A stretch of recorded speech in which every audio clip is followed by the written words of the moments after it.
Advanced red belt target drill number 2 is the tornado kick. There's a lot of different ways to finish the tornado, but this is going to be the tornado crescent kick. So the tornado move all by itself, if you're following over my shoulder here, if I'm in a fighting stance, I'm going this way in front of me, my back knee comes up and I spin. You could do this a couple different ways. You can just make it a spin and a step. So now my belly's facing the other way. Then you can bring that back, your new back leg, your left leg up and do an inside crescent kick. So from the outside in and land it in front. So that 2-step move right there is the start of your tornado move. Okay, so that's level 1, just kind of learning how to do the step and then the crescent. And I do want them, if they're practicing this at home, I do want them to bring their knee up as they're stepping to prepare for the jump we're going to add to this eventually. If all they're doing is just step, crescent, that's a little too simple, too easy for them, and that doesn't really set us up well for the spin. The next part of that would be to add the jump. So as this knee comes up, you could break this down again, have them bring the knee up, turn around until their belly's facing the other way, and then this last bit, jump, and do the inside crescent.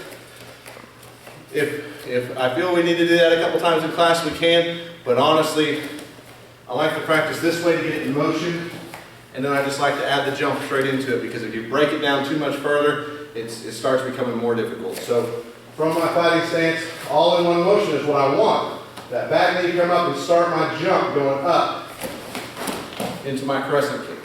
All right, I want to finish in a fighting stance facing that way. We may get this the first few times they try this.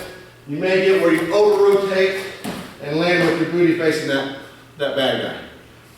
And if we get to that point, sometimes it's fun. People like to throw 2 or 3 of these moves in a row.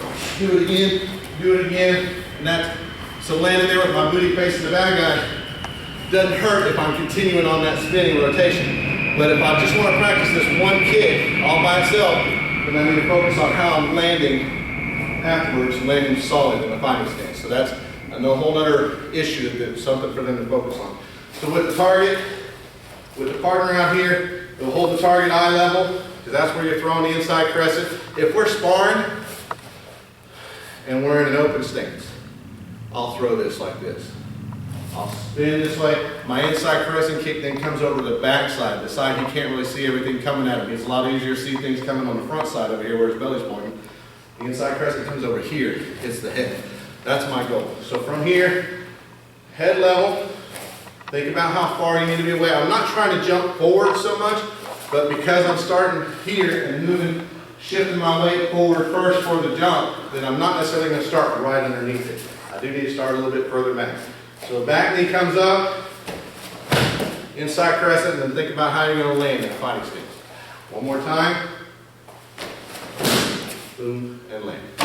It's really hard, even still I want to do this because I'm thinking about following up with a second move like a spin slide kick or something. I don't usually like to throw that move all by itself in my sparring, but it's a good way to practice it, to get used to controlling that technique.